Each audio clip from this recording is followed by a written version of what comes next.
Bagaimanakah caranya daripada Google Form seperti ini, apabila kita isikan dan submit, akhirnya kita akan mendapat satu dokumen seperti ini.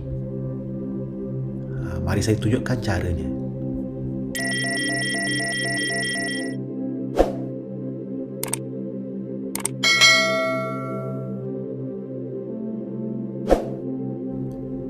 Assalamualaikum warahmatullahi wabarakatuh dan selamat sejahtera. Pada video kali ini saya ingin tunjukkan bagaimana caranya daripada satu Google Form yang kita bina ataupun kita design. Contohnya seperti ini, saya bina satu Google Form untuk pengisian catatan laporan aktiviti PDPR. Ataupun akhirnya nanti kita akan dapat seperti catatan RPH lah. Kita isi dan nanti kita akan submit. Akhirnya kita akan dapat satu dokumen dalam bentuk yang kita boleh bercetak ataupun kita boleh gunakan untuk RPH kita ataupun catatan aktiviti RPH kita.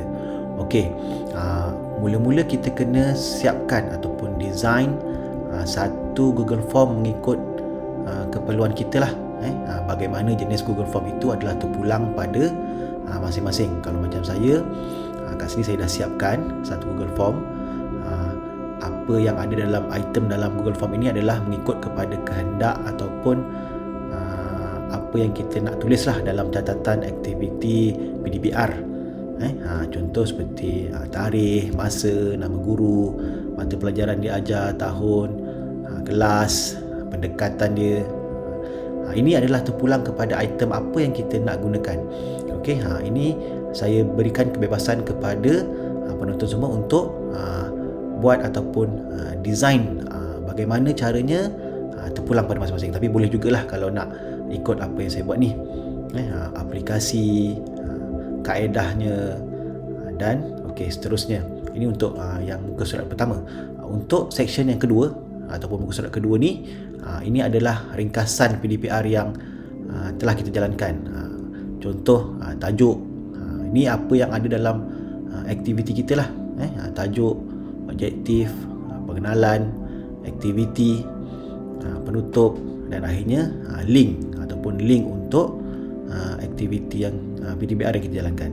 Cara yang paling mudah adalah kita tengok kepada template aktiviti PDPR kita, bagaimana kita buat RPH kita, dan kemudian kita jadikan ia sebagai item seperti ini pada Google Form kita.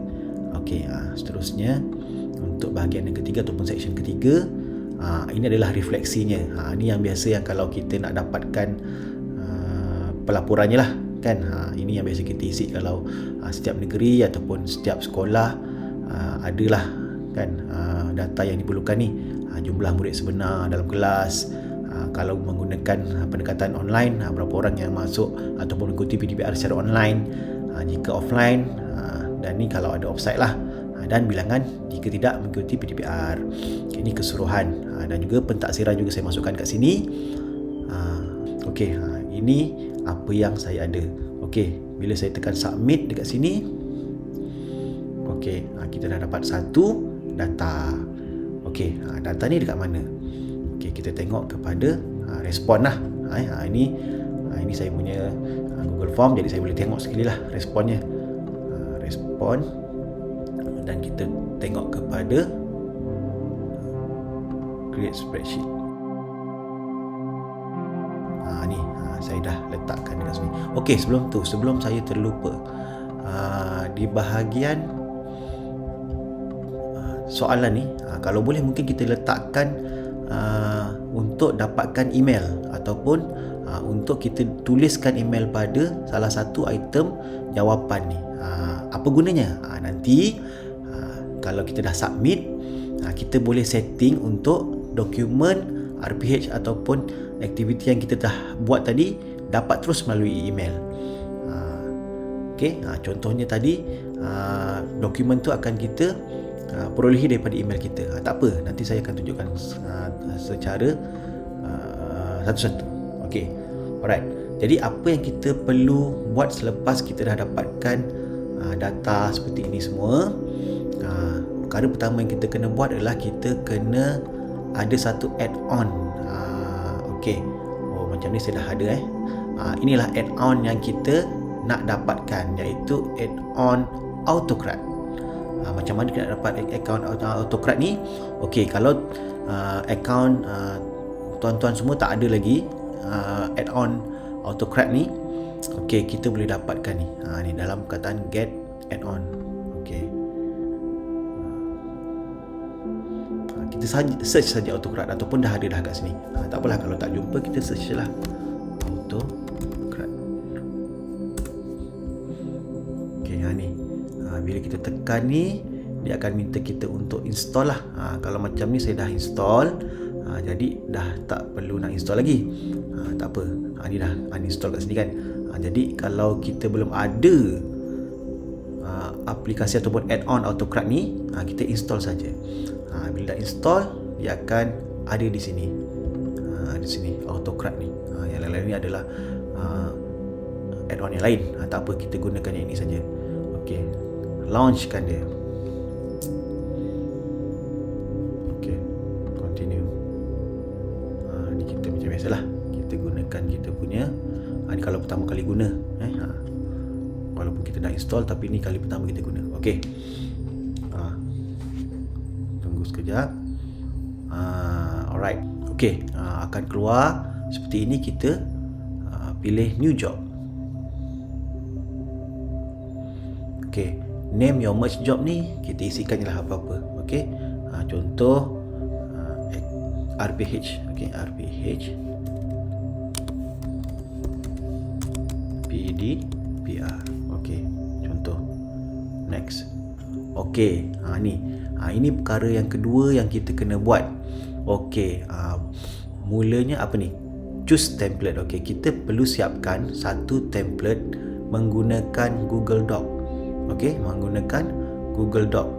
Okey, contohnya adalah seperti ni. Okey, kita buka Google Doc. Okey, tak apalah, saya tunjukkan satu-satu. Okey, kejap Okey, kita buka Google Doc. Google Doc daripada Google Drive kita lah. Okey, contoh ni adalah Google Drive kita. Okey, new. Kita buat Google Doc. Okey, blank document pun boleh. Okey, dekat sini kita kena siapkan satu template. Okey, satu template mengikut bagaimana kita nak nanti kita punya catatan RPH tu dipaparkan. Okey, contoh paling mudah, saya tunjuk yang dah siap. Macam ini. Daripada Google Doc ni, kita buatlah table ni. Contoh nama guru tadi kan, tarikh PDPR. Okey, nanti saya terangkan yang bahagian belah kanan ni, yang ada tanda ni kenapa. Okey, kita buat dulu kan, macam ni. Apa yang kita ada, item yang kita ada pada kita punya Google Form tadi, kita buat macam ni. Ataupun daripada Google Sheet tadi kan, kita buat macam ni. Contoh tadi kan, kita tengok semula.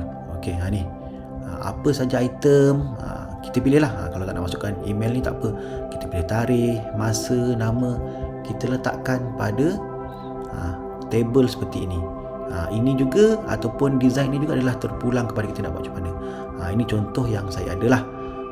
Contoh saya buat macam ini kan. Okey, dah siap kita punya table. Okey, ini apa dia? Alright, ini sebenarnya adalah apa yang kita ada di sini. Sama juga.